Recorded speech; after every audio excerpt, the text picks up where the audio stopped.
everybody to Don't Fence Me In, and Happy Earth Day, everybody. This is our favorite holiday, and I'm so glad you're here to celebrate it with us. And by the way, of course, this is Donna, and she's the mastermind of this whole.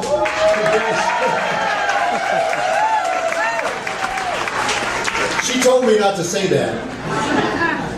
Well, we've all been helping out, but this of course came from Donna's mind, and you know how that mind works. And so you might wonder what this has to do with Earth Day. We're talking about animals today, is the main theme. But really, one thing I want to mention real quickly is that there's an obvious connection with Earth Day, but some people don't like to talk about this particular connection. It turns out that animal agriculture is really the elephant in the room when it comes to, and that actually the largest contributor in most statistics that we can find, the largest single contributor to greenhouse gases is animal production. The largest use of water is animal production. The largest use of land, the largest deforestation of our rainforest. That's right, the largest deforestation. The largest pollution of the groundwater is from animal production. So many problems come from this one thing that nobody wants to talk about. And so today, we're just going to open the discussion. This is the beginning. We're just planting seeds. We're all at different places on the journey, and it's just planting seeds to think about the food we eat and the way it's created. And so we're just... Yeah, we're not here to preach. We're here. First of all, we're here to have fun, and we have a real fun program planned for you today. A very strange program, albeit. And another thing, I think for a lot of us, this issue of animal confinement has come to our awareness partly because of what's going on in the Buffalo River with the CAFO. The CAFO, of course, is an acronym for Confined Animal Feeding Operation. And it's an unacceptable way to raise animals, and it's reared its ugly head in Arkansas on the Buffalo River. I think most of us know about that. And we have Jeannie Masulo over here in the organization with lots of information about that very topic over here. And some of the things we're going to do today in our program are going to be related to what's going on with the buffalo. Of course, that's mainly been looked at as a pollution issue, but it's also a cruelty issue as well, because it's a cake. We love rivers, but they should not be combined. Factory farming is alarming. Wet for rivers, bad for swine. No, sing the chorus again. Down the Buffalo divide. Should be thinking, could be stinking. Should the hogs remain confined? We love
farming, bad for rivers, bad for swine.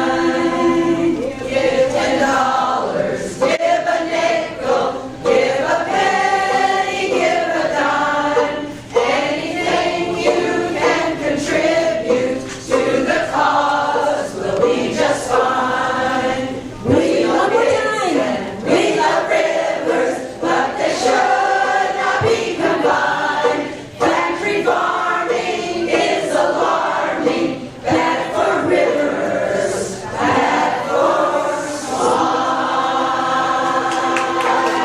Factory farming is alarming, and it's so exciting to see everybody here tonight to have a look at this strange thing that's happening in our world. And I just want us to give another big round of applause to Donna and Kelly, who are the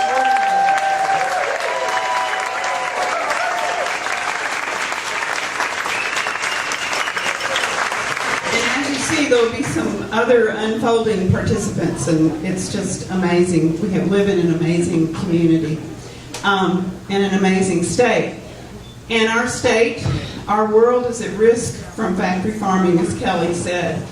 18%, and this is a low estimate, it's from the United Nations Agriculture and Food Organization, 18% of greenhouse gases are attributed to animal farming. And most of that is factory farming. So there's a lot of things that we can do, and there's a lot of things that we're looking at tonight, and of course diet is one of them. So animal factory farming is a diet for a hot planet. You all remember diet for it. What was it? Oh, a small planet, yeah. Now it's a diet for a hot planet.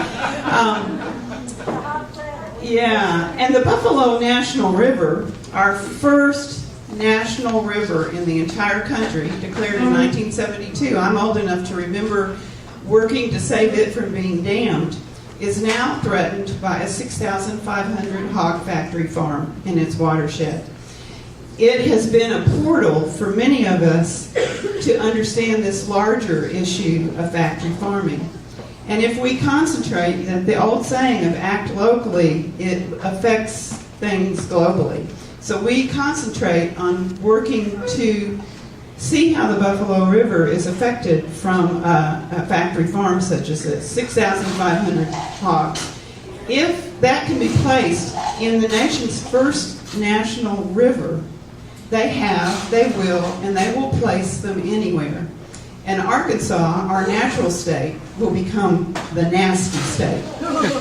Where there is one, there will be more. There are a lot of groups working to save the Buffalo River again.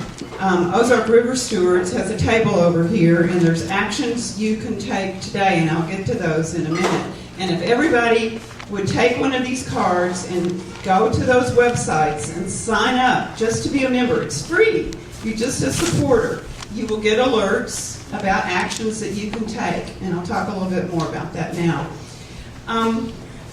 The lawsuit, which a lot of people have thought, which it was ruled in the river's favor, the Arkansas Canoe Club, the Buffalo River Watershed Alliance, the Ozark Society, and the National Park Conservation Association, or Conservancy Association, were all plaintiffs on a lawsuit saying that the environmental assessment done when this hog farm went in was lousy. And the judge agreed. He said, yep, lousy environmental assessment. But you know what? The hog farm still is operating today. The defendants, Farm Service Agency, who did the environmental assessment, they have until this Friday to appeal. But whether or not that is appealed, the hog factory farm continues to operate, and the threat of more coming in continues to loom on the horizon. In North Carolina, where the legislature has declared no more swine CAFOs, where they now have 2,500 on their coastal plains, and their water is so polluted that the legislature said, okay, yeah, we get it, we're not going to have any more, but they still have problems because they have the existing ones. So we need to be proactive. Actions you can take tonight, and I know that you've probably been accosted by some of us with clipboards, to sign for the moratorium. There was a moratorium declared by the Arkansas Pollution Control and Ecology Commission. It was only a 3-month moratorium. It expired yesterday. It would have prevented any more from coming into the watershed. It's on the agenda for this Friday at the Arkansas Pollution Control to extend it again. And your signature is needed to show support to the APC&E that needs to be extended, or if they do extend it, to say thank you. There's another group letter circulating to the governor. There is a proposed ban through third-party rulemaking that would be a permanent ban to prevent any future swine CAFOs in the Buffalo River watershed. So please sign that. Please go to the table, get this card, and also please write a postcard to Cargill, who is the corporation who really profits from this. Not the farmer so much. He gets to own the poop. Cargill owns the pigs, and they're the ones who see the big profit, at our expense, by the way. Which brings me to what else is being done. There's the legal level, there's the legislative level, but there are also some ongoing water studies. There is one study, the Big Creek Research Team, that's funded by your and mine tax dollars. And I want everybody to understand that that study is not the be-all and end-all study. There are other studies going on in the watershed. Van Brahana has been doing dye testing from the get-go. The Big Creek Research has not been doing any dye testing. Dye testing shows where the water goes. This is karst terrain, which is like Swiss cheese. So there's no filter to filter out the poop that's being spread on these fields. The National Park Service has been conducting studies for water quality, particularly for E. coli, which is something that you see in poop. And they have seen alarming spikes below the confluence of Big Creek and the Buffalo National River, higher than they have ever seen before. There are other ongoing water studies, and if you have any questions about them specifically, Teresa Turk, the gal over there behind the camera, can answer them a lot more effectively than I can. So, the Buffalo River is our issue, and if we all work on it, and if we all take an action every week, every month, if we continue to stay vigilant, because we do have to stay vigilant. It took 10 years to save the Buffalo River from being dammed. 10 years. I think in my lifetime, I will see, I'm 66, I will see some change in the industry of factory farming.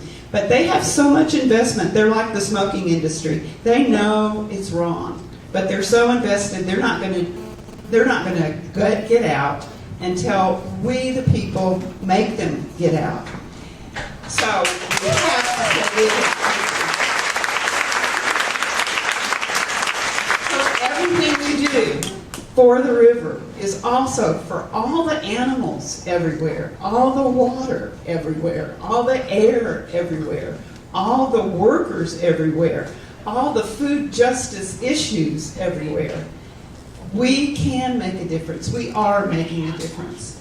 Thank you.